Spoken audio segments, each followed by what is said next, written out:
হুজুর আসসালামু আলাইকুম। নামাজের বিবরণটা কি, অর্থাৎ নামাজের মানে কি? নামাজের মানে হলো নামাজ আদায় করার পরে দুনিয়ার সমস্ত গুনাহের কাজ ছাড়ি দিতে হবে, মানে বিরত থাকতে হবে। বিরত থাকতে হবে। হ্যাঁ ঠিক আছে, এই জিনিসটা আপনারা জিজ্ঞেস করুন। আপনি শুনলেন হুজুরের কাছে। আজকে সমাজে আজকে আমার আমার অবস্থা কি দেখেন। নামাজ পড়ি ভাইরে মোর নামাজ কেমনে হয়, যে নামাজ পড়ে মসজিদ থেকে বাইরে এসে মিথ্যা কথা কয়।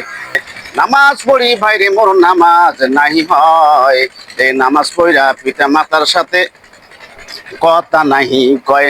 নামাজ পড়ি ভাইরে মোর নামাজ নাহি হয়, যে নামাজ পড়া গরিব দুঃখীর মাল নোটে ফুটে খায়।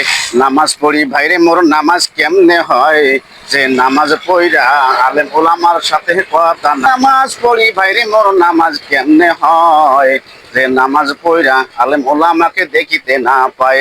নামাজ পড়ি ভাইরে মোর নামাজ কেমনে হয়, যে নামাজ পড়া কান্দে কোদাল নিয়ে জমির কাছে গেলে জমির আইল আঁকা বাঁকা হয়। নামাজ পড়ি ভাইরে মোর নামাজ কেমনে হয়, যে নামাজ পড়া ধন সম্পদের অহংকারে মানুষের সাথে কথা নাহি কয়।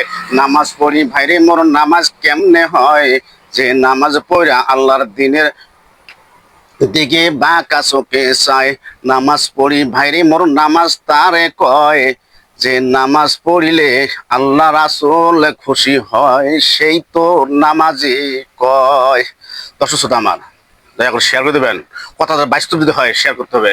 আসসালামু আলাইকুম ওয়া রাহমাতুল্লাহ।